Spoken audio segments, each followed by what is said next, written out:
कांग्रेस सांसद राहुल गांधी लोकसभा में विपक्ष के नेता होंगे। पार्टी ने मंगलवार 25 जून को कांग्रेस अध्यक्ष मल्लिकार्जुन खड़गे के आवास पर इंडिया गठबंधन के नेताओं की बैठक के बाद इसकी घोषणा की। इसके बाद कांग्रेस संसदीय बोर्ड की अध्यक्ष सोनिया गांधी ने प्रोटेम स्पीकर भर्तृहरि मेहताब को इस संदर्भ में पत्र लिखा।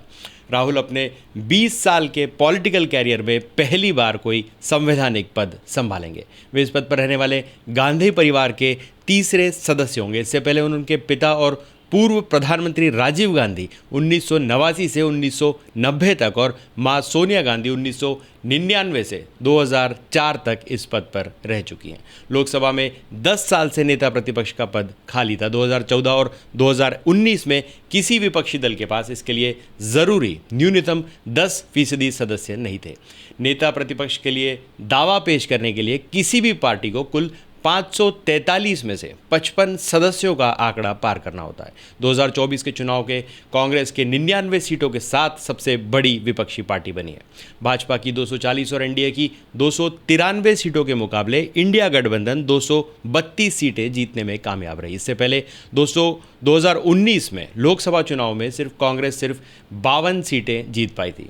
2014 के चुनाव में पार्टी सिर्फ 44 सीटों पर जीत हासिल कर सकी थी।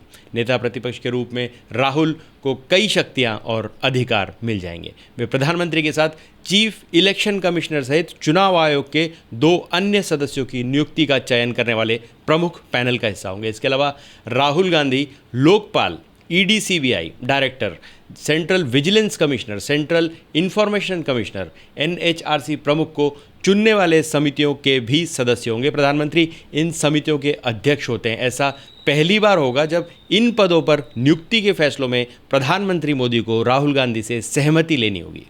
राहुल भारत सरकार के खर्चों की जांच, ऑडिटिंग करने वाली, लेखा जोखा रखने वाली समिति के भी अध्यक्ष होंगे। वो सरकार के कामकाज की लगातार समीक्षा भी करेंगे।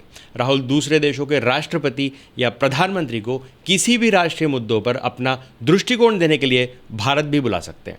संसद में विपक्षी नेता अधिनियम 1977 के तहत नेता प्रतिपक्ष का पद कैबिनेट मंत्री के समान होता है। इस पद पर रहने वाले नेता को केंद्रीय मंत्री के समान वेतन, भत्ता और अन्य सुविधाएं भी मिलती हैं। नेता विपक्ष बनने के बाद राहुल को कैबिनेट मंत्री की तरह सरकारी बंगला और सचिवालय में एक दफ्तर भी मिलेगा। उनके मानसिक वेतन और दूसरे भत्तों के लिए 3,30,000 रुपये मिलेंगे।